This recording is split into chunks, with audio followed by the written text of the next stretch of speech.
Welcome to Amir Shakti 5858 War and Love Reports. I am Amir Goodman.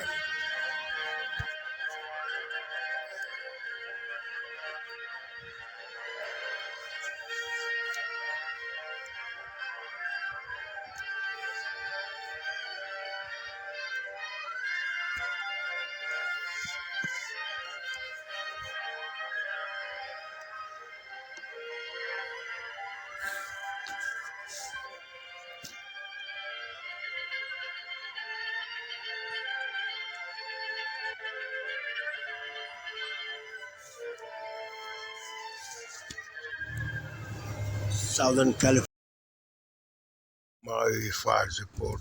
The grim and grueling search operation across Maui's fire-ravaged community has now entered a new phase. The confirmed death toll stands at 115 people, but hundreds more are still missing. PBS reporter Stephanie Sai has filed this report. Let's see.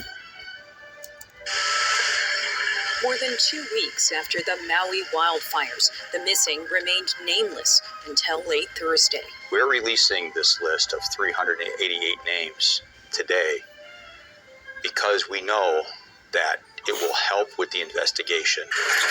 Maui County officials hope publicizing the 388 identities will help narrow down search and rescue efforts. We do know that once those names come out, it can and will cause pain for some folks that are affected by this. This is not an easy thing to do, but we want to make sure that we are doing everything we can possibly to make this investigation the most complete, thorough to date. Meanwhile, the victims that have been identified now include a family that ranged in age from 73 to 7. The young boy, the first known child victim from the fires. There's anger on top of pain. Questions and lawsuits are taking aim at Hawaiian Electric. Maui County is alleging that the state's main utility showed negligence by failing to shut power off amid fierce winds and a fire weather watch. Cell phone videos from the early hours of the blaze show sparks flaring near toppled power lines. In a statement, Hawaiian Electric said they're, quote, very disappointed that Maui County chose this litigious path while the investigation is still unfolding. The lawsuit also claims the company has compromised evidence by removing damaged lines and other equipment, evidence of potential liability in a disaster whose toll remains incalculable. For the PBS News Hour, I'm Stephanie Sai. Thank you, Stephanie Sai. Now we are going to take a closer look with Kanale Aing. He is a 7th-generation indigenous Hawaiian from Maui and a former state legislator. He now serves as National Director of the Green New Deal Network. Now we hear a conversation between Jeff Bennett of PBS News Hour and this person. Thank you for being with us. And as we just reported, Maui County is now suing the Hawaiian Electric Company, alleging that its negligence led to the worst wildfire in this country's history in some 100 years. Is that a welcomed first step toward accountability, in your view? Well, there's a lot of finger pointing right now from the state, the county, the utility, and the colonial corporations that all contributed to this mess. So I think will be really welcome in terms of where the community is right now as we grieve and heal. Many of us have lost loved ones, is just to take accountability internally first. The fact is the county has been negligent in making sure that the utility was up to standard. They gave them approval. The Public Utility Commission as well at the state level has been too close to the utility and not regulating them as they should. And the fact remains, if the water wasn't diverted from Lahaina by certain corporations or the utility actually maintained the power lines, or if the polluters didn't overheat our planet and made disasters like these more severe, the fire wouldn't have spread. Like any of these problems if we solved them, would have prevented the fire in the first place. So we're asking for accountability across the board, not just finger pointing. Let's talk more about that, because you have written extensively about how climate change and overdevelopment are also to blame. West Maui is no stranger to wildfires, but how have the hot and dry conditions worsened over time? Lahaina used to be a lush wetland. You could actually take a boat around Waiola'a Church, the famous church that our ali'i, our chiefs, are buried in. And it was the birthing place of aquaculture. There were fish ponds that we call loko i'a throughout the community.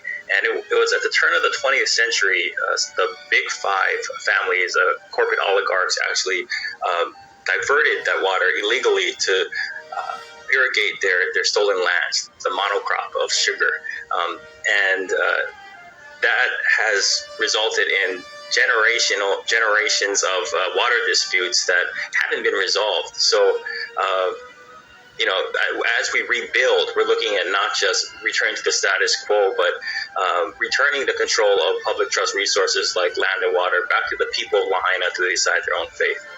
It's still early days, obviously, but how do you intend to do that? How do you intend to make sure that, as you say, the people of Lahaina, indigenous Hawaiians, are intimately involved in the rebuilding effort?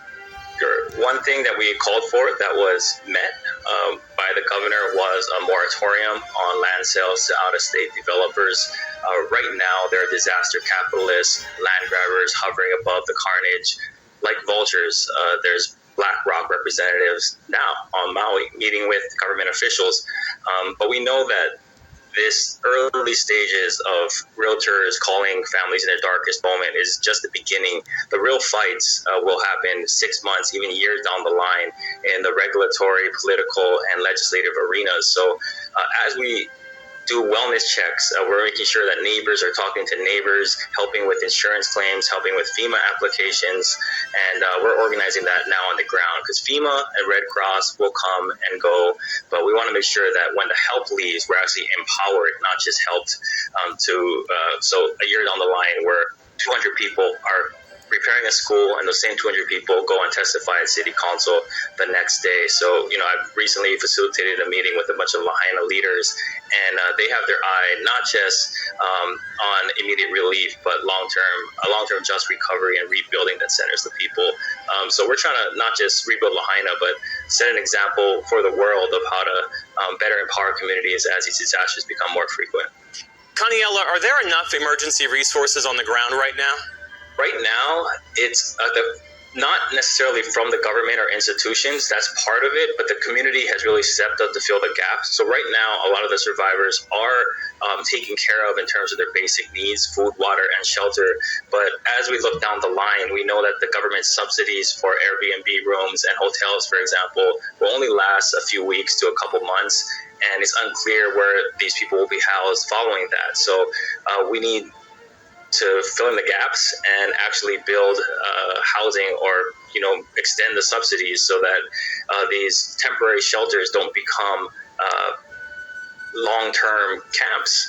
We've seen after Hurricane Sandy, Maria, Katrina, that there could be folks sleeping in tents even years down the line if we're not really proactive now. So unfortunately, some of the funds that have absorbed a lot of the immediate relief money are holding on to their money for the longer term, and it's unclear what's going to happen to that.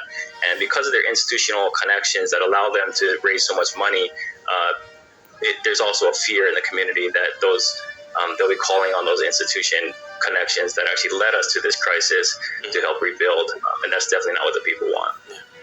If I may ask, what have the last 2 weeks been like for you?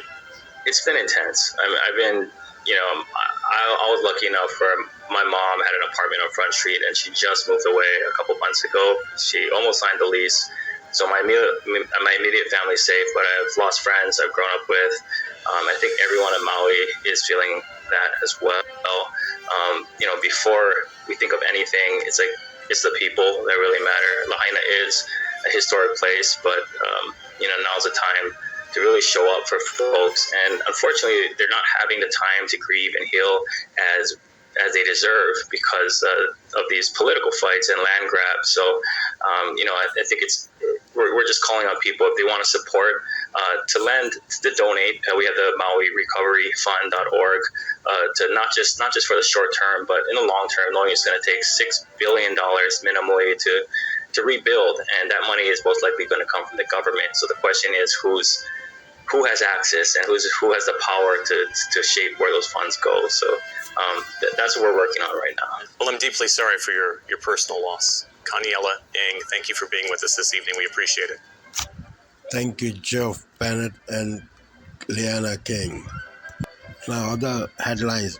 All 19 people charged in Georgia's election interference case have now turned themselves into an Atlanta jail. That includes former President Donald Trump, who surrendered last night and was released on $200,000 bond. A Georgia judge scheduled the first trial for Trump court defendant Kenneth Chesebro to begin on October 23rd. Chesebro filed a request for a speedy trial in the case. In Russia, the criminal denied involvement in the plane crash that likely killed mercenary leader Yevgeny Prigozhin.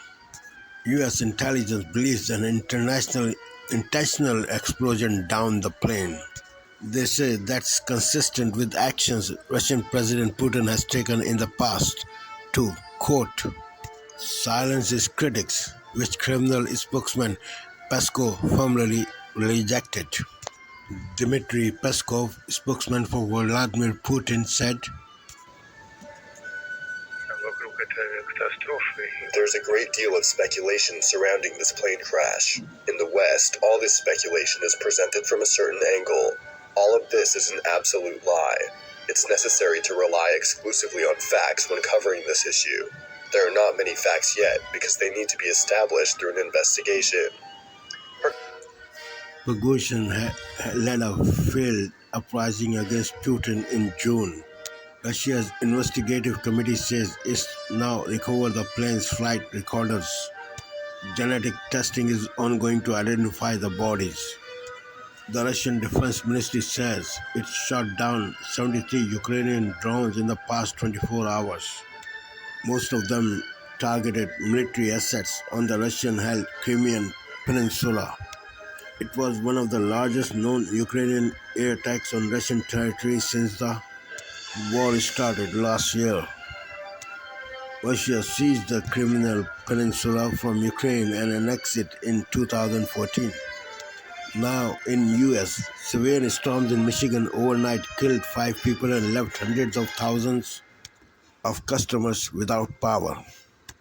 The National Weather Service confirmed at least 2 tornadoes in the state downed trees and power lines. Days of heavy rain have also flooded highways and streets. Residents are now struggling to clean up. Tito Berry, storm victim, said that what we see here happened. He cannot get out of his driveway. You can look around. We can't go anywhere. They are out of power. And he said it's very frustrating. Michigan authorities said at least one of last night's tornadoes packed winds of up to 90 miles per hour.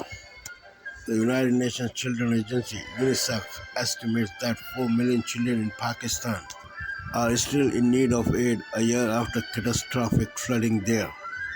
Last year's record monsoon season put a third of the country underwater, destroying homes, roads, and crops. UNICEF says flooding this season has made conditions even worse. Now in US, there were new rulings today in 2 states over bar. The Ukrainian military is working with many international fighters in its battle against Russia, including Russian dissidents that have fled their homeland. In May, a group of such fighters known as the Russian Voluntary Corps were part of a cross-border raid from Ukraine into Russia that made international headlines. But the small group white nationalist politics, including some neo-Nazi members, feeds into Putin's false propaganda narrative that Ukraine is dominated by the far right.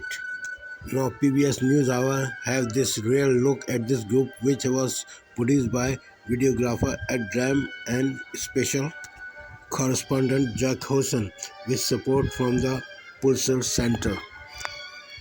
Please note that names have been changed and faces blurred to protect the identity of some interviewees,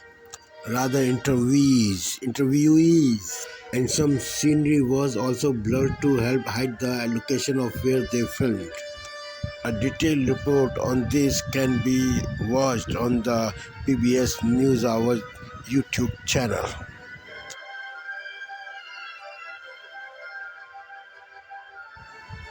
Thank you for watching and privilege of your time. This is Amir Shakil 5858. I am Amir Woodman. Have a good life.